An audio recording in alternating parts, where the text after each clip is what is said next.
नमस्कार मु हूँ मधुसूदन माझी आपण देखुवे द लेटेस्ट जॉब जदि आपण मो चैनल को नुआ विजिट करछंती ताहेले चैनल टा सब्सक्राइब कर दियंतु काहेकि ना मु आगामी दिन पई आपण पई नुआ नुआ लेटेस्ट जॉब इनफॉरमेशन दउथिबी ओके। चलंतु आमे कथा हेबा आज भुवनेश्वर रे एयरपोर्ट स्टेशन विजयपट्टनक रे आइछि ओके। आपण देखि पारते डिटेल्स देखंतु AD AI airport service limited तरफ आइछि ओके। देखंतु आपण एटा एग्जाम हेबनी ओनली इंटरव्यू सहित सिलेक्शन मोड प्रोसेस अछि ओके।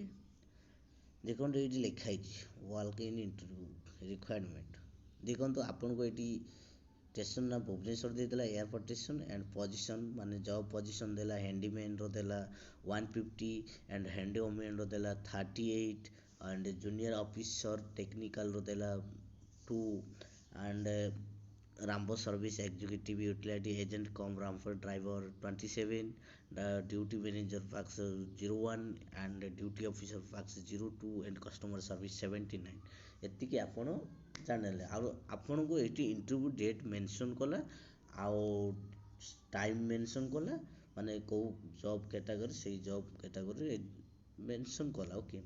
आपण को वेन्यू कोडी जे देखो आपण को वेन्यू एट लिखा है आपण को एटा एड्रेस अछि okay government high school Kapila Prasad Jatni Sundarphal and road and Azad Nagar okay. आपण से नियर एयरफील्ड पुलिस स्टेशन अछि ओके। आपण गूगल मैप रे ऑन कर देबे जदि आपण नुआ जाउछन ताले गूगल मैप को जाई सर्च करिवे तम लोकेशन को सेही लोकेशन जिबा को आइले ताले आपण को सेठी लोकेशन मिल जिवो ओके। देखंतु आपण को एडी देइछि आपन को फिक्स टर्म कॉन्ट्रैक्ट बेस 3 वर्ष करिया पड़िबो 3 वर्ष okay. Male and female candidate apply करि पारिबे ओके। एटी आपनकर विजन दे देला मिशन दे देला प्रोसेस दे देला पेपर दे देला ओके। आपन कोन करिवे काम कोन केमिति सब दे देला ओके। गाइस देखिबा तळगु हमर क्वालिफिकेशन केते नैछि देखंतु क्वालिफिकेशन नैछि ड्यूटी मैनेजर पाई नहीं ग्रेजुएशन नहीं एंड 16 वर्ष आपनकर एक्सपीरियंस थिबा दरकार कोठी जेमती पैसेंजर को हैंडल करिवे सेही बोले फंक्शन करिवे सेही बोले आपनकर काम थिबार अछि सेही बोले एक्सपीरियंस थिबार किंतु मासकर सैलरी आपन मिलिबो 45,000 मिलिबो आ एज हेतिबा दरकार 55 एज हेतिबा दरकार ओके। एंड एटा आपनकर मेंशन कला काम केमिति सेठी करिवो सेही ऊपर आपनकर ड्यूटी मैनेजर रो बॉक्स रो सेही काम एठी मेंशन करागला। एबे देखिबा हमें 2 नंबरटा देखिबा ड्यूटी ऑफिसर पाक्स भी सेही ग्रेजुएशन नैछि आ 12 वर्ष एक्सपीरियंस नैछि ओके। तांकर मासकर सैलरी रहिला 32,200 टका रहिला किंतु 50 वर्ष हेतिबा दरकार अपर एज लिमिटेड हेतिबा दरकार ओके। आ एटा काम ऊपर तांकर मेंशन कला एटा देखंतु 3 नंबर कस्टमर सर्विस एग्जीक्यूटिव पई आपण 10th पास करतबार अछि प्लस 2 पास करतबार अछि प्लस 2 3 पास करतबार अछि ताहले आपण को सीटी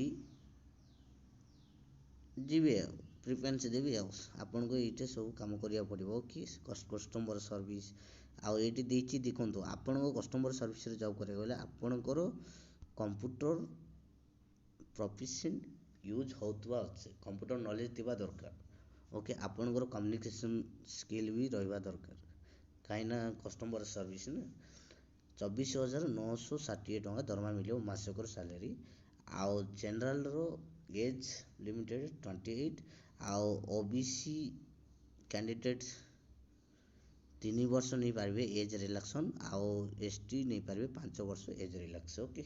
एटे एज रिलैक्सन भी दे देला सर्विस कस्टमर सर्विस एटा तांकर कस्टमर सर्विस रो काम केमिति मेंशन हैला काम केमिति करियो एटा 3 जूनियर टेक्निकल ओके। देखंतु जूनियर टेक्निकल देछि आपन को full time bachelor engineering mechanical automobile production electrical and electronics communication engineering जे माने एटा सब थिबा दरकार से बीटेक करदेले भी अप्लाई करिवे किंतु 29,760,000 टका मिलियो 29,760 ଟଙ୍କା ମିଳିବ ଆପଣଙ୍କୁ। ସେଇ ଏଜ୍ କାଟାଗୋରୀ 28, ଆଉ ଏଇଟା OBC ପାଇଁ ଦେଉଛି 3 ବର୍ଷ ଏଜ୍ ରିଲାକ୍ସନ୍, ଆଉ ST ପାଇଁ ଦେଉଛି 5 ବର୍ଷ ଏଜ୍ ରିଲାକ୍ସନ୍। ଓକେ, ଏଇଟା ତାଙ୍କର ଯେଉଁ ଜୁନିୟର ଅଫିସର ଟେକ୍ନିକାଲ, ତାଙ୍କର ଏଇଟା କାମ ଉପରେ ମେନସନ୍ କଲେ କେମିତି କାମ କରିବେ ତାଙ୍କେ। ଓକେ, ଆଉ ଏଇଟା ଆମେ 5 number କହିଦେବା, Rampo service ଏକ୍ଜିକ୍ୟୁଟିଭ୍ସ। Okay, Rampo service ତ କ'ଣ ମାନେ କ୍ୱାଲିଫିକେସନ୍ କ'ଣ ନେଇଛି ଦେଖନ୍ତୁ। 3 ବର୍ଷ ଡିପ୍ଲୋମା, 3 ବର୍ଷ ଡିପ୍ଲୋମା ନେଇଛି ଫ୍ରେଣ୍ଡସ୍, 3 ବର୍ଷ ଡିପ୍ଲୋମା ଆଜ୍ ଏ ମେକାନିକାଲ ଇଲେକ୍ଟ୍ରିକାଲ ପ୍ରୋଡକ୍ସନ୍ ଇଲେକ୍ଟ୍ରୋନିକ୍ସ ଅଟୋମୋବାଇଲ ମାନେ ହେଇଥିବାର ଅଛି, ଷ୍ଟେଟ୍ ଗଭର୍ଣ୍ଣମେଣ୍ଟ ହେଇଥିବାର ଅଛି। ଓକେ, ଆଉ ITI କରିଥିଲେ ବି ହେବ 3 ବର୍ଷ। ଓକେ, ଆପଣଙ୍କୁ ସେଠି 24,960 ଟଙ୍କା ଦରମା ମିଳିବ। ସେଇ ଏଜ୍ କାଟାଗୋରୀ ଦେଖିବାକୁ ଗଲେ ଜେନେରାଲର 28, ଆଉ ଏଜ୍ STCର 5 ବର୍ଷ ଏଜ୍ ରିଲାକ୍ସନ୍, ଆଉ ଭବିଷ୍ୟତ 3। ଏଇଟା ତାଙ୍କର କାମ ଉପରେ ମେନସନ୍ କଲା। ଆଉ ଏଇଠି ଆମର ଦେଖିବା ୟୁଟିଲିଟି ଏଜେଣ୍ଟ କମ୍ ରମ୍ ଡ୍ରାଇଭର, ମାନେ 10ମ ପାସ୍ କରିଥିବା ଦରକାର। ଓକେ, ତାଙ୍କର original valid HMV driving licence ଥିବା ଦରକାର। ଆପଣଙ୍କ ଟେଷ୍ଟ 21,270 ଟଙ୍କା ମିଳିବ। ସେଇ 5 ବର୍ଷ ନେଲା ଏଜ୍ ରିଲାକ୍ସନ୍ STC, ଆଉ OBCକୁ 3 ବର୍ଷ ଏଜ୍ ରିଲାକ୍ସନ୍ ନେଲା। ଓକେ, ଏଇଟା ତାଙ୍କର କାମ ଉପରେ ମେନସନ୍ କରାଗଲା। ଆଉ ଏଇଟା ମାଗିଲା ହ୍ୟାଣ୍ଡିମ୍ୟାନ୍ ଆଣ୍ଡ ହ୍ୟାଣ୍ଡଓମ୍ୟାନ୍, ମାନେ ସେଇ 10ମ ପାସ୍ କରୁଥିବାର ଅଛି। ଆଉ ଏଇଠି ମଷ୍ଟ ବି ଆବଲ୍ ଟୁ ରିଡ୍ ଅଣ୍ଡରଷ୍ଟାଣ୍ଡ ଇଂଲିଶ, ମାନେ ସେ ଇଂଲିଶ ପଢ଼ି ପାରୁଥିବାର ଅଛି, ଆଉ ଇଂଲିଶ ସେ ବୁଝିପାରୁଥିବାର ଅଛି। ତାହେଲେ ସେଇଭଳିଆ ଥିବାର ଅଛି। ଆଉ ଲୋକାଲ୍ ଲାଙ୍ଗୁଏଜ୍ ଏଣ୍ଡ ଓଡ଼ିଆ ଆଉ ହିନ୍ଦୀ ବି ଜାଣିବା ଦରକାର। 18,840 ଟଙ୍କା ମିଳିବ। ଓକେ, ଏଠି ଏଜ୍ ଦେଇଛି 5 ବର୍ଷ STକୁ ରିଲାକ୍ସନ୍ ଜେନେରାଲ। ଓକେ, ଏଇଟା କାମ ଉପରେ ମେନସନ୍ କରିଛି। ଓକେ ଫ୍ରେଣ୍ଡସ୍, ଆପଣ ସବୁ ଜାଣିଲେ କ୍ୱାଲିଫିକେସନ୍। ଓକେ, ଏଇଟା କ'ଣ ଲେଖା ହେଇଛି, ୱେଟ୍ ଲିଫ୍ଟିଂ ସବୁ ଲେଖା ହେଇଛି। ଆପଣଙ୍କୁ ଏଠି ସବୁ ସିଲେକ୍ସନ୍ ପ୍ରୋସିଜର୍ କେମିତି ସବୁ ଏଇଠି ଦିଆହେଇଛି, ମେନସନ୍ କରାହେଇଛି। କିନ୍ତୁ ପର୍ସନାଲ୍ ଇଣ୍ଟରଭ୍ୟୁ ନେବ, ଇଣ୍ଟରଭ୍ୟୁ ନେଲା ପରେ ଆପଣଙ୍କୁ ଏଇଠି ଡ୍ରାଇଭିଂ ଟେଷ୍ଟ କରାଇବେ। ରାମ୍ପୋ ସର୍ଭିସ୍ ଏକ୍ଜିକ୍ୟୁଟିଭରେ ଆପଣଙ୍କୁ ଡ୍ରାଇଭିଂ ଟେଷ୍ଟ କରାଇବେ। ଓକେ, ଆଉ ପର୍ସନାଲ୍ ଇଣ୍ଟରଭ୍ୟୁ କରାଇବେ। ଆଉ ହ୍ୟାଣ୍ଡମ୍ୟାନ୍ ଆଣ୍ଡ ହ୍ୟାଣ୍ଡଓମ୍ୟାନ୍ ପାଇଁ ଆପଣଙ୍କୁ ୱେଟ୍ ଲିଫ୍ଟିଂ ରନିଂ କରାଇବେ। ଆଉ physical endurance test alone will send interview ନେବେ।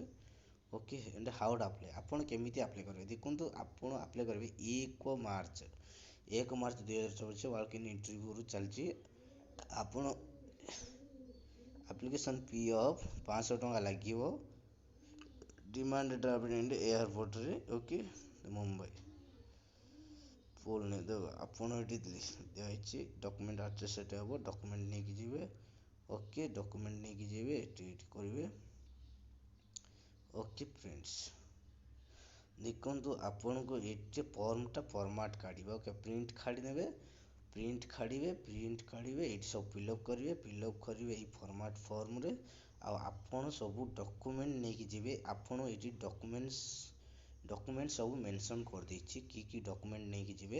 ଆପଣଙ୍କ ଯାହା ଅଛି ଡକୁମେଣ୍ଟ ସେୟା ସବୁ ନେଇକି ଯିବେ। ଓକେ, ଦେଖନ୍ତୁ ଆପଣଙ୍କ ଆପ୍ଲିକେସନ୍ ଫି ଆପ୍ଲିକେବଲ୍ ନେବେ school leaving certificate, 10th standard certificate, +2 standard certificate, ଆଉ first year graduation marksheet, second year ନେବେ, ଥାର୍ଡ଼ ଇୟର୍ ନେବେ, ଫୋର୍ଥ ଇୟର୍ ନେବେ, ଡିଗ୍ରୀ ସାର୍ଟିଫିକେଟ୍ ନେବେ, ପ୍ରୋଫେସନାଲ୍ ଡିଗ୍ରୀ ସାର୍ଟିଫିକେଟ୍, ଡିପ୍ଲୋମା କୋର୍ସରୁ ନେବେ। ଯାହା ବି ଅଛି ସାର୍ଟିଫିକେଟ୍ ସବୁ ନେଇକି ଯିବ ଡକୁମେଣ୍ଟରେ ଫିଲ୍ଅପ୍ କରି। ଯଦି ମୋ ଭିଡ଼ିଓଟା ଭଲ ଲାଗିଲା ଫ୍ରେଣ୍ଡସ୍, ଭିଡ଼ିଓଟା ଗୋଟେ ଲାଇକ୍ କରିଦିଅନ୍ତୁ। ଆଉ ଆଗାମୀ ଦିନ ପାଇଁ ଆପଣଙ୍କ ପାଇଁ ନୂଆ ଜବ୍ ଇନଫର୍ମେସନ୍ ଦେଉଥିବି। Thanks for watching my video.